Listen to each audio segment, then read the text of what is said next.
She was one of the main people that they wanted to bring in to speak against Diddy. With her being 7 months pregnant, a lot of people were worried that she wouldn't testify. She ended up testifying and she spent 4 days in court in May. She was telling the jury how she was forced into a marathon of freak offs. She also dropped the ultimate betrayal bomb, which was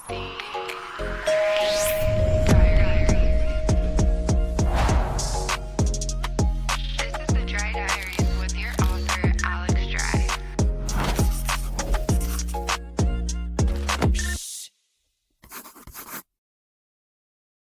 Hey guys, what's up? It's your author, Alex Dry, and I am back with another entry of the Dry Diaries. Today, I am doing a solo episode. I feel like I've only done a few solo episodes since I've launched the Dry Diaries. And so today, I'm super excited to sit down with you guys one-on-one, catch up, and also talk about something that's going on that actually I've had a lot of people reach out and ask me about or ask me to cover on the podcast.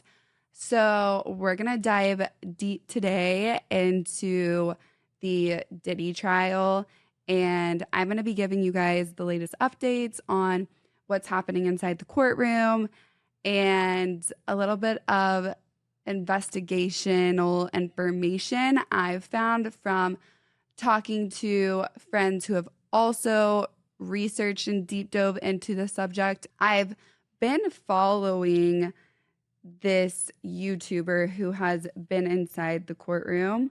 So basically, in the courtroom, they only allow a certain amount of press. And there's one YouTuber, her name is Stephanie Sue, and she does a lot of things that have to do with court cases, studying them, going through the transcripts, and then reporting on them on her YouTube channel. So she's been inside the courtroom this whole time the Diddy trial has been happening. And recently something has come out that she told us about, which is so crazy. I'm going to touch on it in a little bit. But to get started, a little life update. I feel like recently the world has been a little crazy. I don't know what's going on, if it's some full moon that's happening, some retrograde. For me personally, I just feel like my emotions have been all over the place, as in just trying to reorganize and get my shit together. So I have been cleaning out my closet, purging, getting rid of things that no longer need or no longer serve me. If you guys don't know, I was living in LA. I had my stuff in storage for the past year or so. And I actually did that because I had always wanted to travel and experience different places. And so it just made sense, since I was going to be gone for 7 months out of last year, to put my stuff in storage. I finally got it out of storage from LA and it arrives soon. Shout out to Roadway Movers. Literally, honestly, every time I move, they always help me, and they actually come in, pack up your stuff. You don't have to literally raise a single finger. They pack it up, bring it to wherever you're moving, and then they also will unpack everything for you as well. I've never had a bad experience. Every time I've used them, my stuff has come back to me in pristine condition. If you're watching this, I actually just got done with a workout. So yes, I've been organizing all my stuff. Another thing that I started implementing is I challenge myself to either do a bar or Pilates class every single day for the month of June and July. I've been a person that I do work out, but I tore my meniscus. And so I've been doing different things like frequency therapy on it. It's basically radio frequency that they put to help mend the tissue back together. But I've never been a girl that does high intensity workouts. I did love to run, But now I'm challenging myself to get back into Pure Barre and Pilates. Honestly, it's been really challenging for my knee, but it's been the best thing. Even in the past week and a half, I can see a difference in, the toning and tightening. I love that they have the express workouts because they're 30, 40 minutes long. And my ADD just can't handle a 60, 70-minute class. So, been loving that. And along with that is just me trying to get my shit together and also organizing my car. I saw that Kris Jenner, she was like, if your car is organized, that is a sign that you will be a successful businesswoman, which I guess two and two go together in the sense of staying organized, but whatever. So that's kind of my little update. I am going to Florida for July 4th, which I'm really excited about because my best friend Alana, she is actually moving back to Australia. So it's one of her last trips before she leaves. And she's just such a good time. I freaking love Australians. My other best friend Rachel is coming. She's Canadian. I don't know what it is about, honestly, just the culture outside of the US. I have so many friends that I feel like aren't from the US, and those are the closest ones to me. But shout out to Rachel and Alana. I freaking love them. They're just the type of friends that you have around that are just so raw and authentic. The best thing that I love about both of them is they are your biggest hype woman. And whenever they're giving compliments, they genuinely mean it. And they're giving it to you because that's literally what they feel, which I have definitely grown a lot in the friends I'm choosing and the people I surround myself with. And so it's just been so refreshing and amazing to have found two great friends that are just so supportive. As far as friends go, I kind of want to do another podcast about this, but if you guys have experienced this, I feel like as I've gotten older, I used to be a quantity over quality person when it came to friendships, and it wasn't because I was intentionally doing it. I don't even think I realized it, but over time, especially in this last year or two, I've been really focusing on investing in the quality friendships that I do have and putting more time and effort into those because honestly, how deep can you really get with 30 best friends?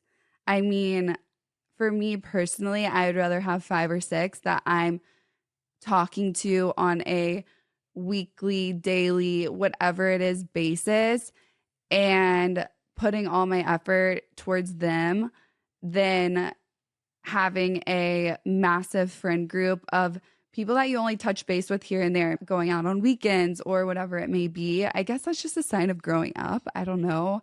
I'm in my early 30s, so that might just come with age, I guess.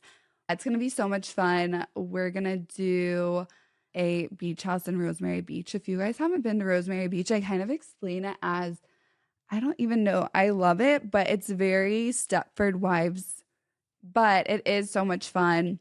Then get ready for my move. So I have decided that I am going to be moving to Austin, and I'm very excited for this move. A lot of people that I've told are like, are you not scared? You're moving to a place by yourself. You literally know no one. And does that not worry you? And I don't know. I think maybe because I also moved to LA and I didn't really know anybody, that it doesn't per se scare me. I also have such peace about moving, which is a really good sign. And I do know a few people there. I'm lucky because one of my best guy friends actually moved there and he really does love it. And so I'm sure I can meet people through him. But then just me being who I am, I feel that is the great thing about whenever you move to a new place, you are kind of able to start fresh and meet new people, make new friends, form new relationships. And it's not really something that I see as a scary thing, but more as a positive thing of like, I do get this opportunity to do this. And I think that's a huge misconception about being in your early 30s and being single and not having kids or a family of your own is that you kind of are behind in life. Whereas I think that we need to turn the narrative around. And I'm sorry, 30 is the new 25. So I see it more so as a blessing. Like, I am able to do this. I am able to explore new places and new people and form new relationships, friendships. And so I'm really excited. I am a little sad because a lot of my friends are in LA, but luckily because of work stuff, I am able to go back every couple months and see them and hang out with them. With all that said, I've been looking at places in Austin, so I'll keep you updated on that. But if you guys have any recommendations in Austin, let me know. Definitely want to hear them. So let's get into what this whole episode is about. If you guys are new to listening to the Dry Diaries, I'm Alex. I'm the author and host. I do a combination of things on the Dry Diaries. It's a mix of bringing my friends or different guests on, letting them open up their diaries, share to you guys what's going on, as well as my life. I'm really into natural remedies, healing, pop culture, but also my main thing is I call myself a CTD. So I like to say I'm a conspiracy theorist detective. And so with all that said, I do touch on a lot of conspiracies. Some may be woo-woo and so out there, and you may think that I'm crazy, but I mean, it is fun to explore and just rant, but it can put you down a rabbit hole. So with this, obviously, I feel like the Diddy situation, years ago when I started hearing about it, started out as a quote unquote conspiracy theory. And then as more things started coming to light, the truth started coming out. And obviously, as you guys have heard, Diddy has been on trial for the various things he's been accused of. And a lot of people have come out over the time awaiting his trial to release different information, such as his bodyguards, Jagger Wright, people who have participated in these crazy parties, quote unquote freak offs, and also Cassie. So, Cassie, for those who may not be familiar, if you are a millennial baby, then you'll understand she came out with the song Me and You. I feel like it was everybody's ringtone for a small amount of time, whether you had like a razor or a sliver. She was the artist of that song. She was also Diddy's ex-girlfriend of, I believe it was like 12 or 14 years. So she started out signing under his label, and then later, I mean, it wasn't shortly after, she started forming a connection with Diddy. They started getting into relationships, and through this relationship was a lot of manipulation.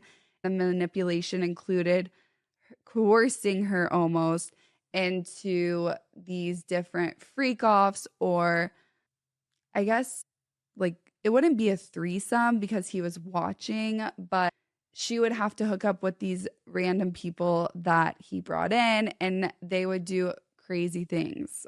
Honestly, I hate even saying what they did, but for example, like peeing on her and doing many different various things.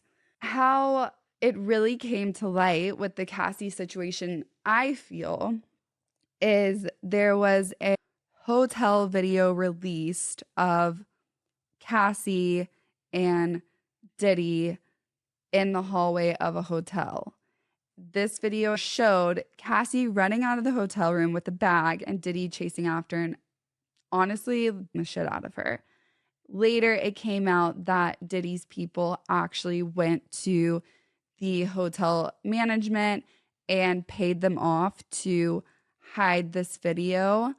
But later on, the manager, I guess he made a copy of it and it was leaked or released. This was years later, though, that it was released. And so basically, the backstory to this whole video is Cassie was participating in some sort of freak off in the hotel room, as Diddy usually had her do. And something went awry and she got really scared. She said Diddy's eyes looked way different. They almost turned black and she had never seen him this way. And she got really scared and ran out of the room. And he basically chased her and beat her. So she was one of the main people that they wanted to bring in to put on trial to speak against Diddy. With her being, I believe she's 7 months pregnant, a lot of people were worried that she wouldn't testify. She ended up testifying and she spent 4 days in court in May. And she was telling the jury how she was forced into a marathon of freak offs, which is so crazy because her being so pregnant, first off, sitting there for 4 days, one, under pressure, having to look somebody in the eye that you've had to face so much trauma with for 4 days straight.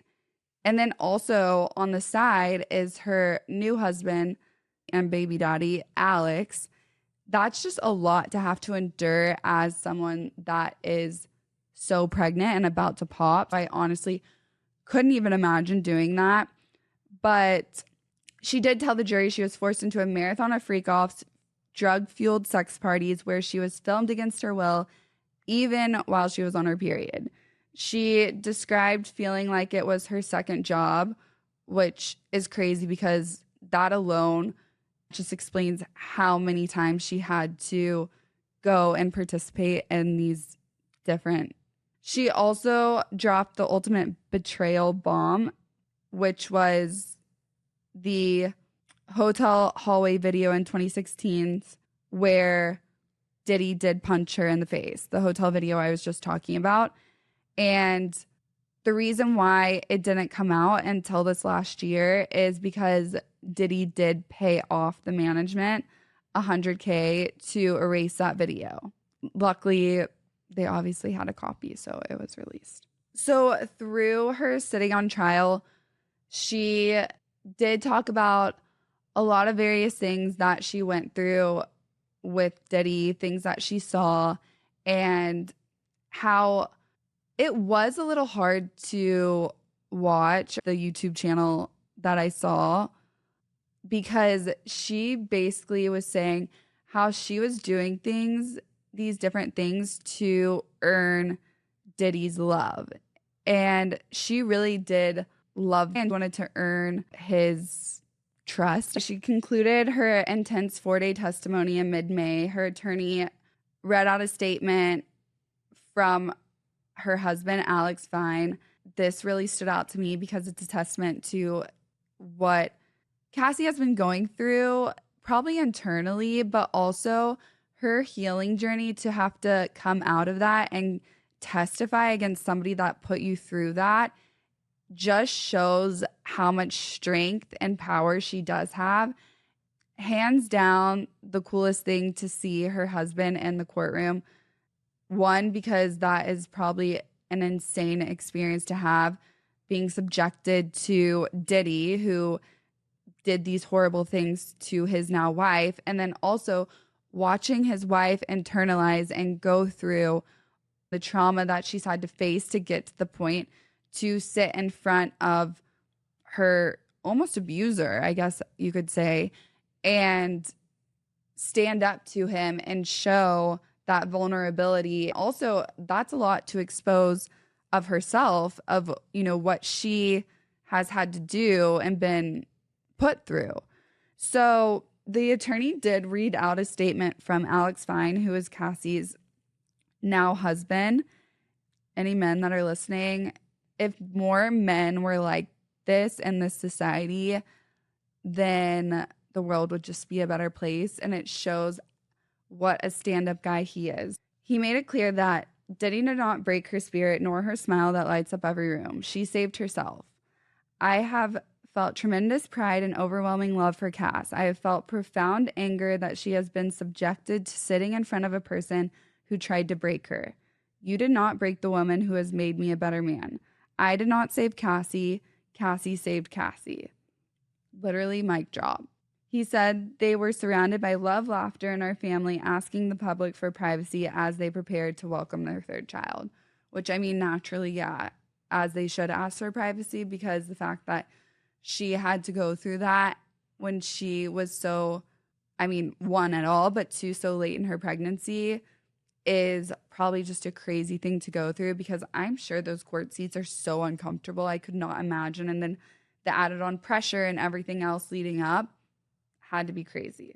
Okay, so it wasn't just Cassie who did testify. There was numerous people that came out and testified against Diddy, and that included Sean Deering, who was a former escort who was involved in these freak-off parties and described it almost as something out of a nightmare, which I couldn't even imagine. Then singer Dawn Richard revealed that she saw Diddy punch and choke Cassie, and even Cassie's friend Carrie Morgan testified that she watched Diddy drag a hanger across Cassie's neck. Okay, and then there was Jane, who was Diddy's ex from 2021 to 2024. She described being stuck in her own horror story, coerced into inviting male escorts for these marathon freak-offs that span for days. She said that Diddy used a love contract to control her, making her feel like she was in a cage with velvet bars. She broke down in court as the defense tried to spin it as consent, but the prosecution called it what it was, which was coercive control. Obviously, it's coercive control, and the fact that they would even try to make it out to that someone would voluntarily participate in these things is insane, because I feel like you have to be at a certain level of evil to put yourself in that position to willingly do it. There's also a woman who barged in last week shrieking that Diddy was mocking men, and the judge had to literally warn Diddy to stop nodding vigorously while she was testifying. And there has been a lot of things that have come out that Diddy has shown things through his face, or he's been either very stone cold, or he's been very, I would say, precise almost about how he has held his demeanor in the courtroom. And there was a point in time in the courtroom where his twins, he has two girl twins, they did stand up and leave the courtroom while Cassie was testifying. So Diddy's team is scrambling. They're claiming prosecutorial misconduct, destroyed fingerprints, and a mysterious balcony incident. Meanwhile, the prosecution is tying it all together, saying that this wasn't some wild Hollywood scene. It was a pattern of manipulations, threats, and financial dominance. Cassie and Jane's stories are at the front and center, and prosecutors are set to respond to the mistrial motions, and we should be expecting a verdict by early July.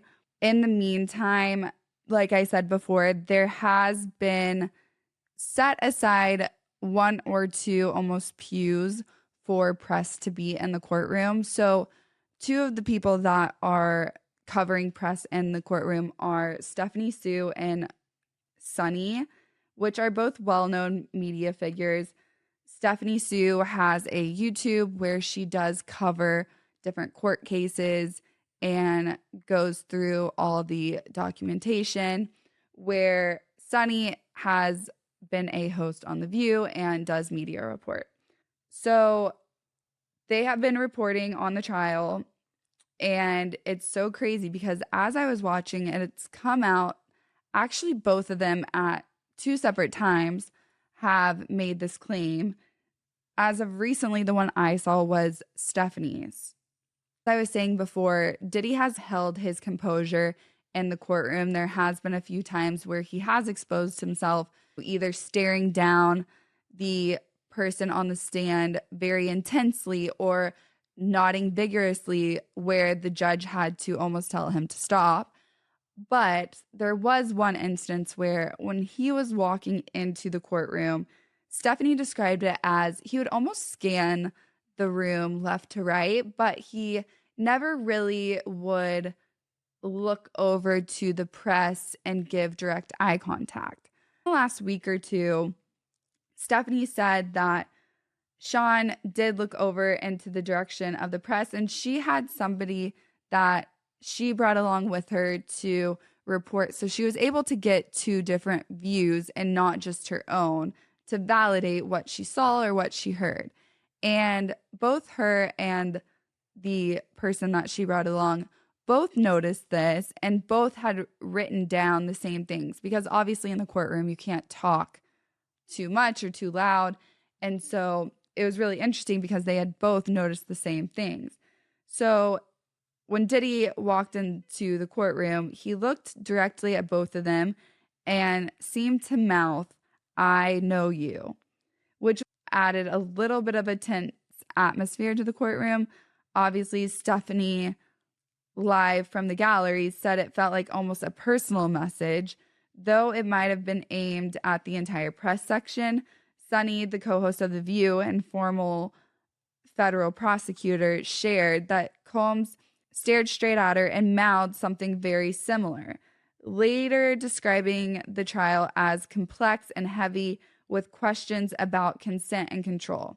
Either way, both women emphasized that regardless of whether Diddy's words were meant just for them or the whole press corps, it was a very stark reminder of the power dynamics that are playing out not just in the courtroom, but in the culture around this case. This whole trial has been about Diddy having such control over the people that he has surrounded himself with or have surrounded him. Do I think that Diddy is the ringleader of all this? Yes. Do I think that there was other people that were just as dominant and had as much power around him during these things? Of course. One of them, in my personal opinion, being Jay-Z, which is really crazy because, nothing has come out. And the one time that somebody did come out and say something, Jay-Z's clapback was very quick and he quickly denied any of the allegations. Besides that, he's been radio silent. So it is interesting to see. A lot of people did say that, Justin Bieber was coerced into doing some of these things as well. Justin's people did come out and say that in no way did he have any ties in the allegations that are against Diddy. So will we ever know? Probably not.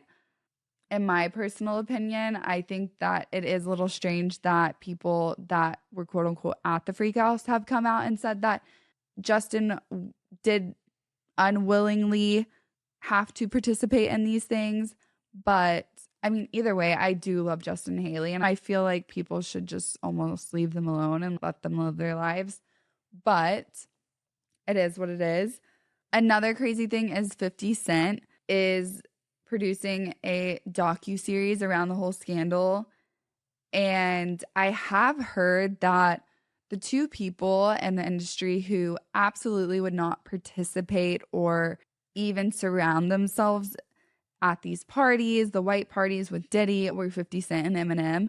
And it was rumored that people were saying that, oh, Trump's going to pardon Diddy from this. And absolutely not. I don't think he is. And what I've heard is that if he did try to pardon Diddy, that 50 Cent had a lot to say about that subject. So I think it's nice to, I mean, obviously there's a lot of evil going on in this industry, but number one, it's all coming to light. And number two, it is safe to say that there is people that are involved in the music industry as well, like 50 Cent, like Eminem, who have supposedly had no part in wanting to be a part of all of this evil shenanigans. That's pretty much my little Diddy update of what has happened. It's a little short clip note version of the trial that's been going on. Obviously, they aren't allowed cameras in the courtroom, and so we're getting this all secondhand through the press. If you do want something more in depth, I would say go to Stephanie Sue's YouTube channel. She goes through all the transcripts and she gives you verbatim, word for word, of what's going on in the courtroom. And it was really interesting to hear the whole testimony of Cassie and how it was broken down, because even through the things that she was saying, you could tell she even admitted like she still does have love for Diddy, but how she was just so manipulated and controlled by this man to the point where she did things that I feel like no human should have to go through to earn or prove somebody's love. She also had a full career that stemmed around him. So if she didn't do these things, she probably thought, okay, I will literally lose everything that I've worked for and her music, etc. I do want to touch on, I have been watching Love Island, which at first I really did like last season's Love Island. This season, the first couple episodes, I just wasn't into it. I wasn't really vibing with the cast that the producers picked, and it took me some time to warm up to it. I definitely think that for me, my preference last season is better than this season. I know that they're coming off with a little spinoff of the cast from last season that comes out in July, which is super exciting.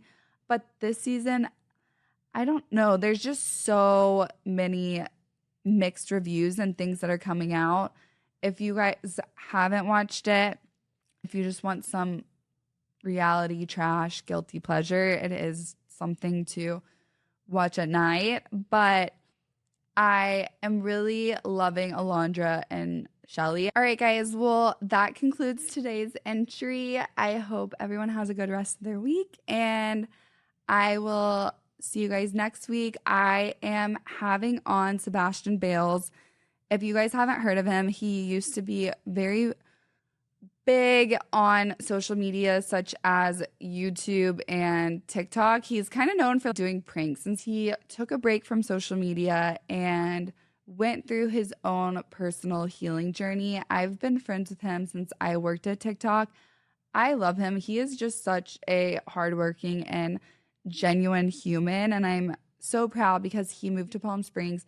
He's been really working again on like his healing and health journey of the things that he went through, because he went through an insane experience, which is going to be airing on, I believe it's July 11th, a new show with Dr. Dubrow. It's almost like a botched remix where he takes on celebrities and they tell their story and their horror plastic surgery journeys, or something that they've experienced where it's went wrong, where they need to get a revision or correction of something.